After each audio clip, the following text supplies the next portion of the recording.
Hello friend, स्वागत है एक बार फिर से आपका मेरे चैनल कहानियों का सफ़र में। आज मैं आपके लिए एक नई कहानी लेकर आई हूँ, परिश्रम का फल। एक गांव में एक धनी किसान रहता था। उसके पास बहुत ज़मीन थी। उसके यहाँ बहुत से आदमी काम करते थे। उस किसान के 2 लड़के थे। जब दोनों लड़के बड़े हो गए तो किसान ने उन्हें आधी आधी ज़मीन बांट कर दे दी। काम करने के लिए आदमी भी बराबर संख्या में बांट दिए। बड़ा लड़का आलसी था। वह कभी भी खेतों को देखने तक नहीं जाता था।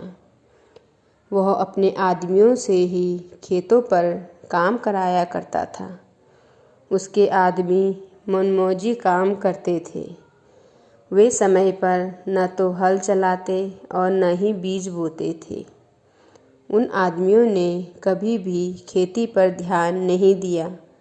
इस प्रकार धीरे धीरे उसके खेतों की उपज घटकर बहुत कम हो गई और किसान का बड़ा लड़का निर्धन हो गया।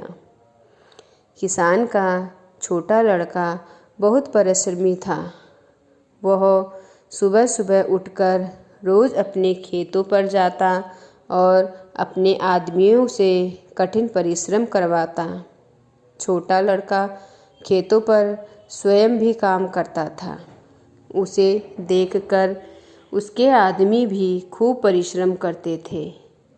उसके खेतों में समय पर हल चलाया जाता, समय पर बीज बोए जाते और समय पर सिंचाई की जाती थी।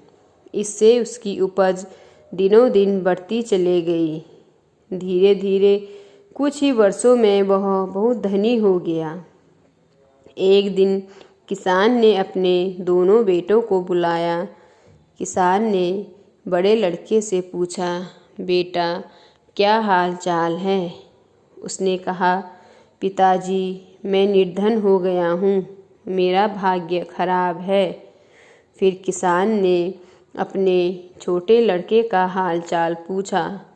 छोटा लड़का मुस्कुराकर बोला, पिताजी, आपकी कृपा है।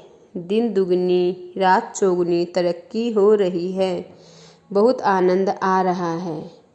किसान ने दोनों लड़कों से कहा, देखो, तुम दोनों को मैंने बराबर ज़मीन दी, काम करने के लिए आदमी भी बराबर ही दिए, फिर भी तुम दोनों में से एक निर्धन हो गया और एक धनी। यह दोष तुम्हारे भाग्य का नहीं, परिश्रम का है।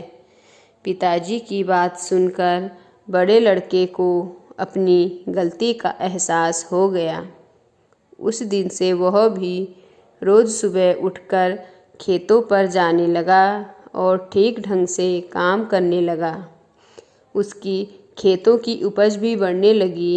इस प्रकार वह भी परिश्रम करके अपने छोटे भाई की तरह धनवान बन गया और आनंदपूर्वक जीवन व्यतीत करने लगा।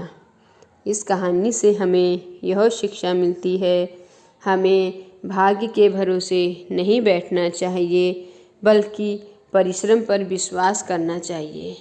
आशा करती हूँ आपको आज की कहानी अच्छी लगी होगी। अगर आपको अच्छी लगी है तो मुझे कमेंट करके ज़रूर बताएं और मेरे चैनल को सब्सक्राइब करें और आगे शेयर करें। धन्यवाद।